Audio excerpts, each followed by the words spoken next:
Di sebuah bukit terpencil di Kalimantan Barat, hiduplah seorang janda tua bersama anak gadisnya yang bernama Darmi. Sang ibu bekerja keras setiap hari, membanting tulang di sawah dari pagi hingga petang, demi memenuhi segala keinginan putrinya. Sementara itu, Darmi tumbuh menjadi gadis yang sangat cantik. Kulitnya putih bersih, rambutnya hitam legam tergerai indah.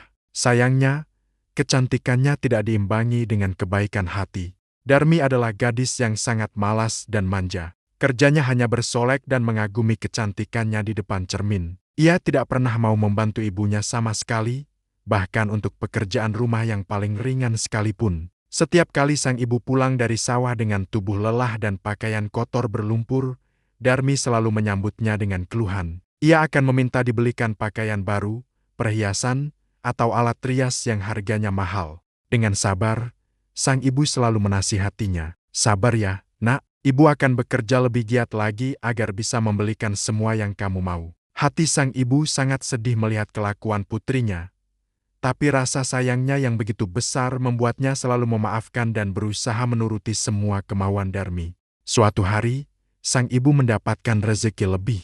Ia memutuskan untuk mengajak Darmi pergi ke pasar di desa seberang untuk membeli beberapa keperluan. Darmi tentu saja sangat senang. Ia langsung berdandan dengan pakaian terbaiknya dan riasan paling menawan. Sebelum berangkat, Darmi memberikan sebuah syarat yang membuat hati ibunya teriris. "Ibu, aku mau pergi ke pasar dengan satu syarat. Ibu harus berjalan di belakangku. Aku tidak mau orang-orang melihat kita berjalan bersama. Aku malu punya ibu yang tua dan berpakaian lusuh sepertimu." Bagai disambar petir di siang bolong, hati sang ibu hancur mendengar permintaan putrinya. Air matanya hampir tumpah, namun ia menahannya. Demi kebahagiaan anak semata wayangnya, ia pun menyanggupi permintaan menyakitkan itu. "Baiklah, nak, ibu akan berjalan di belakangmu." Maka, berjalanlah mereka menuju pasar. Darmi berjalan dengan anggun di depan, memamerkan kecantikannya kepada setiap orang yang ia temui. Sementara itu, ibunya berjalan di belakang, membawa keranjang belanjaan dengan langkah tertatih-tatih. Pakaiannya yang kumal dan wajahnya yang keriput terlihat sangat kontras dengan penampilan Darmi yang gemerlap. Sepanjang perjalanan, banyak orang yang terpukau dengan kecantikan Darmi. Beberapa pemuda desa menyapanya dengan ramah. "Hai, gadis cantik, mau kemana?" Darmi hanya tersenyum angkuh tanpa menjawab. Kemudian, pandangan mereka beralih pada wanita tua yang berjalan di belakangnya. Salah seorang pemuda bertanya, "Gadis cantik, apakah wanita tua di belakangmu itu ibumu?" Mendengar pertanyaan itu, wajah Darmi langsung berubah masam. Dengan nada ketus dan tanpa menoleh sedikit pun, ia menjawab, "Bukan, dia bukan ibuku. Dia itu hanya pembantuku." Sang ibu yang berjalan di belakang mendengar dengan jelas jawaban putrinya. Hatinya terasa seperti ditusuk ribuan jarum. Ia masih mencoba bersabar dan terus berjalan mengikuti langkah Darmi. Tak lama kemudian, mereka bertemu dengan sekelompok penduduk desa lain. Lagi-lagi, mereka terpesona oleh kecantikan Darmi dan bertanya hal yang sama. "Wahai gadis jelita, siapakah wanita tua yang mengikutimu dari belakang itu? Apakah dia ibumu?" Sekali lagi, dengan jawaban yang lebih angkuh, Darmi berkata, "Tentu saja bukan. Mana mungkin aku punya ibu setua dan sejelek dia. Dia itu budakku." Jawaban itu terus berulang setiap kali ada yang bertanya. Hati sang ibu yang tadinya mencoba tegar, kini benar-benar hancur berkeping-keping. Ia sudah tidak sanggup lagi menahan rasa sakit di hatinya. Di tengah jalan, ia berhenti melangkah. Dengan air mata yang mengalir deras membasahi pipinya yang keriput, ia menengadahkan kedua tangannya ke langit. Ia berdoa dengan hati yang pilu. "Ya Tuhan, hamba sudah tidak kuat lagi menahan hinaan ini.